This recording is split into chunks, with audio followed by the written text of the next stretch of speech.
Assalamualaikum semuanya. Selamat datang di channel YouTube KKNIKDR 87 IAIN Kudus.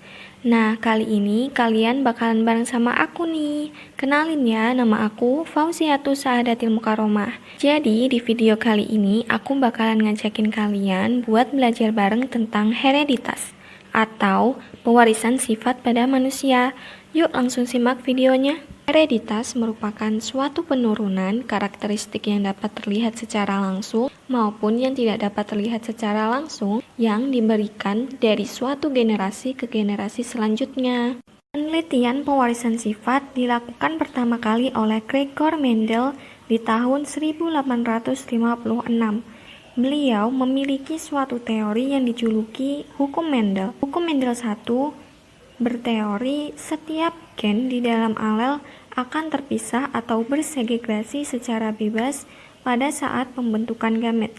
Dan hukum Mendel yang kedua berisikan teori setiap gen di dalam gamet akan bergabung atau berasortasi secara bebas pada saat pembentukan individu baru. Penelitian oleh Mendel dilakukan dengan cara menyilangkan kacang ercis dengan perlakuan penyilangan yang dinamakan monohibrid dan yang kedua dengan perlakuan dihibrid. Adanya hereditas berkaitan dengan materi sistem reproduksi manusia karena nantinya orang tua akan memberikan suatu materi genetik yang berupa sel sperma dan juga sel ovum yang akan disatukan pada proses fertilisasi. Nantinya, materi genetik tersebut akan mewujudkan beberapa karakteristik yang akan timbul pada anaknya. Materi genetik tersebut berupa asam nukleat, yakni DNA dan juga RNA. DNA ini mengandung kode atau informasi genetik yang nantinya akan dibantu oleh RNA sebagai penyalur informasi tersebut menuju tahap sintesis protein. DNA dan juga RNA terletak di dalam inti sel atau nukleus. Untuk dapat berada di inti sel, maka DNA yang berupa untaian panjang tersebut melilitkan diri dengan protein histon sehingga akan membentuk benang-benang kromatin yang kemudian memadat menjadi kromosom. Nah, kromosom ini sebagai penekanannya mengandung dua komponen molekul, yakni protein dan juga asam nukleat yang berupa tadi DNA dan juga RNA. Kromosom terbagi menjadi dua jenis, yakni autosom dan juga gonosom. Kesimpulannya, pada mulanya manusia berawal dari DNA yang akan menjadi gen, kemudian menjadi kromosom, nukleus, sel, dan berakhir menjadi manusia atau tubuh individu.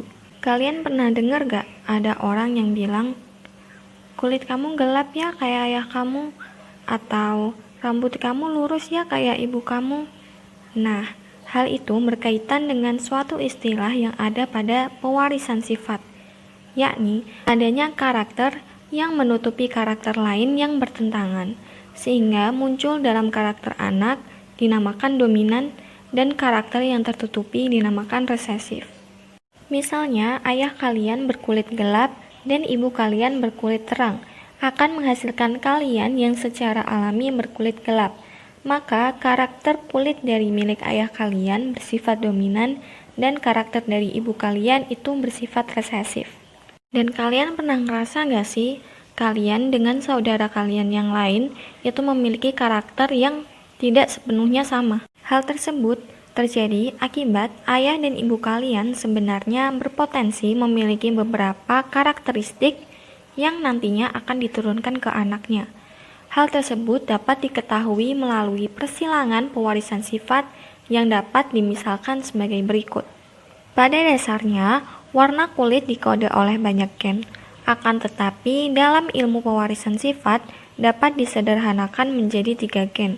Misalnya, terdapat gen A besar, B besar, dan C besar sebagai penggambaran kulit yang sangat gelap, dan terdapat gen A kecil, B kecil, dan C kecil sebagai penggambaran kulit yang sangat terang.